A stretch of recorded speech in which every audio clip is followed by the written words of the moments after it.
आज हम जिस मूवी को एक्सप्लेन करने जा रहे हैं उसका नाम है द फेयरवे। इस मूवी में एक कपल को दिखाया जाता है जो रेगिस्तान में एक मौत की लूप में फंस जाते हैं, जहां ये बार बार एक ही जगह पर आ रहे होते हैं। क्या ये इस लूप से बाहर निकल पाएंगे? चलिए देखते हैं।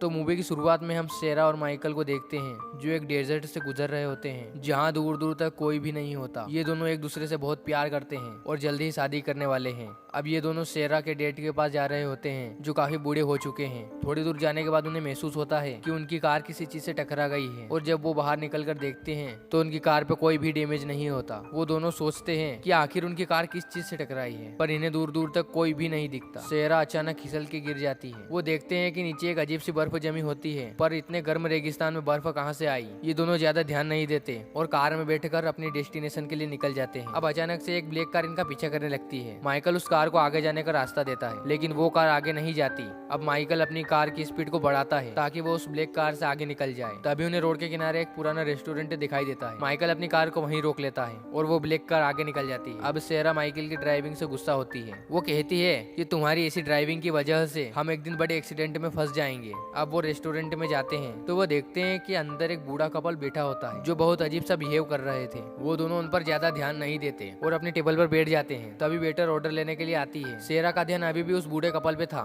जो कि वहाँ से जाना नहीं चाहते थे। रेस्टोरेंट का मैनेजर उन्हें जाने के लिए बोलता है। अब वेटर उनके लिए पानी लाती है और उन्हें 2 कॉइन देती है और कहती है कि वो इन कॉइन से अपनी पसंद की 2 सर्विसेज ले सकते हैं। और माइकल उस कॉइन से सेरा के लिए एक पुराना गाना प्ले करता है और बाहर वही ब्लैक कार आकर खड़ी हो जाती है जिसमें सेरा और माइकल का कोई वेट कर रहा था। अब माइकल वॉशरूम चला जाता है। सेरा लेट होने के डर से खाना पैक करा लेती है और उस बूढ़े आदमी को काफी सारे पैसे देती है और कहती है कि उसे देखकर उसे अपने फादर की याद आ गई। सेरा और माइकल रेस्टोरेंट से बाहर निकलकर आगे बढ़ते हैं। इस बार गाड़ी सेरा चला रही थी। अब एक बार फिर उनकी कार किसी चीज से टकरा जाती है। यहाँ सेरा गुस्सा हो जाती है और कहती है कि उनके साथ कुछ अजीब हो रहा है और ये वही जगह होती है जहाँ से ये कुछ समय पहले गुजर चुके हैं। वहीं दूसरी तरफ वो बूढ़ा आदमी और वो वेटर मैनेजर के पास जाते हैं और मैनेजर से कहते हैं कि सेरा और माइकल बहुत अच्छे हैं। मैनेजर कहता है कि मेरे हाथ में कुछ नहीं है, आगे उनका फ्यूचर तय करेगा कि उनके साथ क्या होगा। यहाँ पर सारे लोग सेरा और माइकल को पहले से जानते थे और उनके साथ जल्दी ही कुछ होने वाला था। वहाँ पर एक लड़की बोलती है कि ये सब कर करके वो थक चुकी है।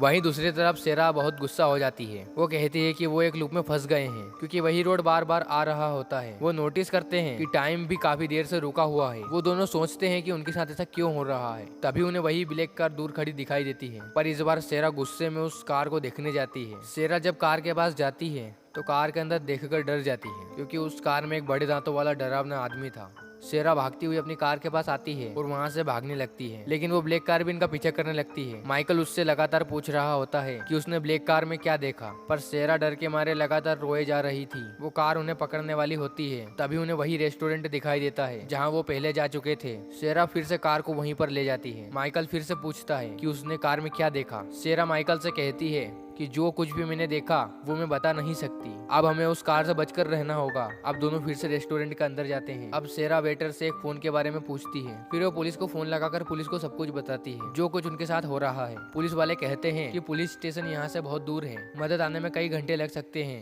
तब तक सेरा इसी रेस्टोरेंट में रहे। सेरा को ये नहीं पता होता कि उसने जिससे बात करी वो इसी रेस्टोरेंट का मैनेजर होता है। अब माइकल उस मैनेजर से उस ब्लैक कार के बारे में पूछता है कि वो कौन है। मैनेजर हड़बड़ाया हुआ होता है और बार बार एक ही सवाल पूछ रहा होता है कि आखिर उनके साथ क्या हो रहा है और इसी रेस्टोरेंट में क्यों आ रहे हैं। मैनेजर उन्हें कहता है कि शायद उन्होंने गलत टर्न लिया होगा, इसीलिए फिर से यहाँ पर आ गए क्योंकि इस एरिया में रोड काफी गोल गोल घूमते हैं। मैनेजर बोलता है कि उन्हें थोड़ा रेस्ट कर लेना चाहिए। सेरा आकर बोलती है कि उसने पुलिस स्टेशन में कंप्लेन की है, पुलिस वालों ने उसे यहीं रुकने के लिए बोला है। मैनेजर कहता है कि उनके पास अच्छे अच्छे रूम हैं जहां वो रेस्ट कर सकते हैं। यहाँ पर ये लग रहा होता है कि मैनेजर जानबूझकर उन्हें यहाँ रोकना चाहता है क्योंकि फोन पर पुलिस बनकर उसने ही उनसे बात की थी।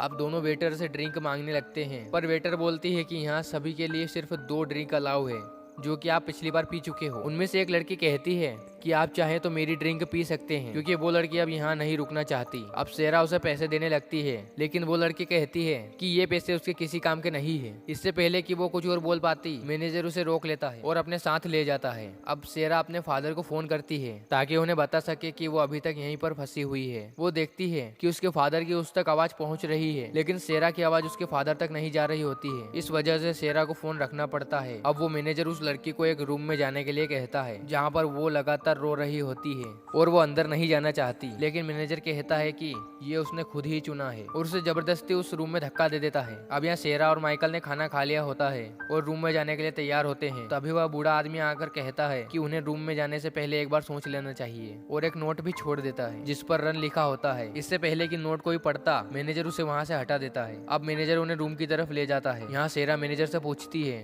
कि क्या उन्होंने कभी किसी ब्लैक कार को यहाँ देखा है। मैनेजर उसकी बात को टालने लगता है। तभी उसके मुंह से उसके और उसके पिता का नाम निकल जाता है, जिसे सुनकर दोनों हैरान हो जाते हैं। उसे सेरा और उसके फादर का नाम कैसे पता। तभी सेरा को पहले वाले रूम में उसी बर्फ की चादर दिखाई देती है जो उन्होंने डेजर्ट में देखी थी। अब वो यहाँ पर समझ जाती है कि जरूर कोई गड़बड़ है। वो माइकल को धीरे से यहाँ से भागने के लिए बोलती है। मैनेजर उन्हें समझाने लगता है। मैनेजर कहता है कि उनका रूम में जाना ही सही होगा, उसका फालतू में काम बढ़ा रहे हैं, लेकिन दोनों वहाँ से जल्दी से भाग जाते हैं। मैनेजर का स्टाफ उससे बोलता है कि वो लोग अच्छे लोग हैं, उसे उनकी मदद करनी चाहिए। मैनेजर बोलता है कि उनका काम ये नहीं है। इधर ड्राइविंग करते हुए उन दोनों को वही आदमी नजर आता है जो उनका ब्लैक कार से पीछा कर रहा था। ये दोनों समझ नहीं पाते कि उनके साथ क्या हो रहा है। होटल का मैनेजर सब कुछ जानता है। वो दोनों हार ना मानते हुए निकलने का रास्ता ढूंढने लगते हैं। अब उनकी कार फिर से किसी चीज से टकरा जाती है। वो इस बार कार को नहीं रोकते। इस बार वो देखते हैं कि वही ब्लैक कार उनका पीछा कर रही होती है। इस बार वो फैसला करते हैं कि वो सब चीजों को अलग से करेंगे। अब वो ब्लैक कार उनके पास आ चुकी है। अब माइकल अपनी कार को उल्टी दिशा में चलाने लगता है, पर वो रास्ता कभी खत्म ही नहीं होता। अब वो थक हार कर रोड छोड़कर डेजर्ट में जाने का फैसला करते हैं। काफी दूर जाने के बाद उन्हें एक कार पलटी हुई दिखाई देती है। वो लोग देखते हैं कि ये उन्हीं की कार है। अब वो कार के अंदर देखने लगते हैं। जो इन्हें कार के अंदर दिखाई देता है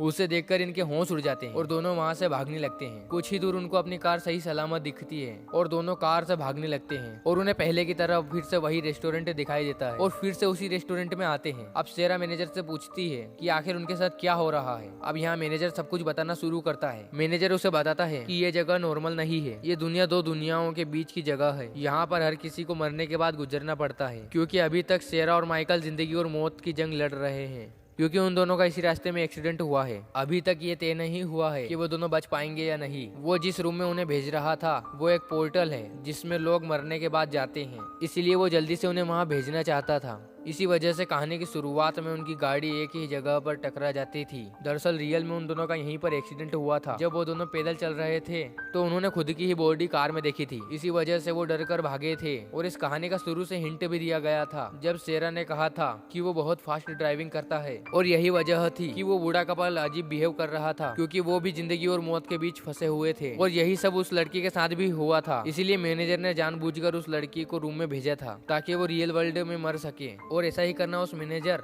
और उस स्टाफ का काम था। ब्लैक कार में उनका पीछा खुद मौत कर रही थी। अब मैनेजर उनसे कहता है कि उनके पास जीने की कोई खास वजह ना हो तो वो उस रूम में जा सकते हैं और वो रूम उन्हें आफ्टर लाइफ ले जाएगा। सेरा बोलती है कि वो प्रेग्नेंट है और अपने बच्चे को बड़ा होते हुए देखना चाहती है। वो समझ चुकी है कि वो दोनों साथ में इस लूप से नहीं निकल सकते, दोनों में से एक को उस रूम में जाना होगा। आखिर में दिखाया जाता है कि जब इनकी बॉडी पड़ी होती है तो सेरा की आंख खुल जाती है। माइकल दुनिया छोड़ चुका था। यहीं पर ये मूवी खत्म हो जाती है। आई होप ये मूवी आपको पसंद आई होगी। मूवी अच्छी लगी तो वीडियो को एक लाइक जरूर करें और ऐसी ही और एक्सप्लेनेशन देखने के लिए हमारे चैनल को सब्सक्राइब जरूर करें। मिलते हैं अगली वीडियो में।